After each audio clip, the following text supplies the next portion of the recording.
Magandang araw po. Pag-asa Weather Update.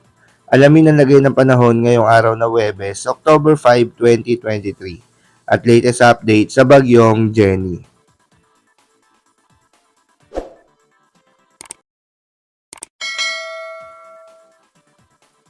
Narito po ang ating binabantayang bagyong Jenny. Kasalukuyan, ang sentro o mata ng bagyong Jenny ay malapit po sa may bandang Taiwan area. Kasalukuyan, ang layo ng mata ng bagyo ay nasa 125 kilometers north ng Itbayat, Batanes. Bahagyang lumakas ang bagyo, ngayon po ang lakas ng hangin malapit sa gitna ng bagyo ay nasa 160 kilometers per hour at ang pagbugso ay umaabot sa 205 kilometers per hour. Kumikilos ito ang bagyo pakanluran sa bilis na 15 kilometers per hour. Patuloy po niyang pinapalakas ang southwest monsoon o habagat at itong southwest monsoon ay naapektuhan ang Southern Luzon, Visayas at Mindanao. At sa mga oras nito, wala po tayong namomonitor na panibagong low pressure area sa loob at sa labas ng ating Philippine Area of Responsibility.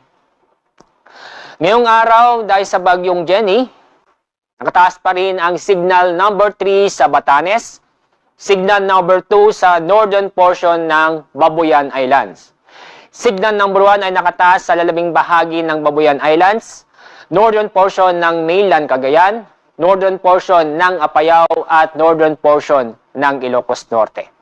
Kaya paalala po sa mga kababayan po natin sa mga nabanggit na lugar, patuloy pa rin tayo mag-ingat dahil makakaranas pa rin tayo ng malalakas na pag-ulan at malalakas ng hangin, lalo na po sa Batanes area kung saan ang sentro ng bagyo ay malapit sa Batanes area. Sa ibang lugar, makakaranas din ng pamisa-misang malalakas ng hangin dahil sa southwest monsoon o habagat. Ang mga lugar po na makakaranas nito ngayon hanggang bukas ay sa southern portion ng Aurora, Romblon, portion ng Calabarzon, portion ng Metro Manila, portion ng Bataan at portion ng Bicol Region.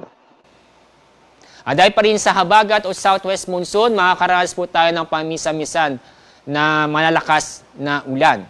Ngayong gabi hanggang bukas ng gabi, makakaranas po ng moderate to heavy rains sa Zambales, Bataan, Occidental Mindoro at sa northern portion ng Palawan kasama ang Cuyo, Calamian at Calayan Islands.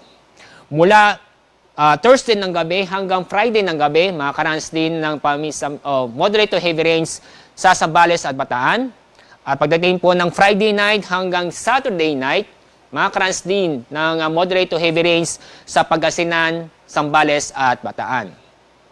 Dahil dito ay patuloy pa rin tayong mag-ingat at umiwas na po tayo sa mga prone po sa landslide at flash flood tulad po sa mababang lugar at malapit sa kailugan. At kanina alas 5 ng hapon, nag-issue po tayo ng gale warning dahil sa bagyo dahil mayroon tayong inaasahang matataas ng alon sa seaboard ng Northern Luzon. Ang mga lugar po na apektuhan ay sa Batanes, Cagayan, kasama ang Babuyan Islands, Isabela at Ilocos Norte.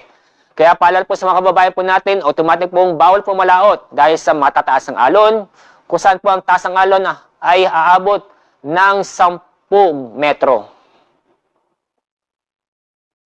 Sa forecast lock ng bagyong Jenny, inyong makikita, generally pakanluran ang bagyo. At kapag napanatili ang kilos ng bagyo, bukas ng umaga, maglalalfa ito sa may southern portion ng Taiwan. Pagkatapos, inaasahan ang lalabas ng PAR, maaari pong bukas ng hapon hanggang bukas ng gabi. Kahit na sa labas ng PAR ang bagyong Jenny, patuloy pa rin niyang hahatakin ang habagat. Kaya sa pagdating ng Friday at Saturday, may mga pag-ulan pa rin tayong inaasahan dahil sa southwest monsoon sa kanurang bahagi ng Luzon.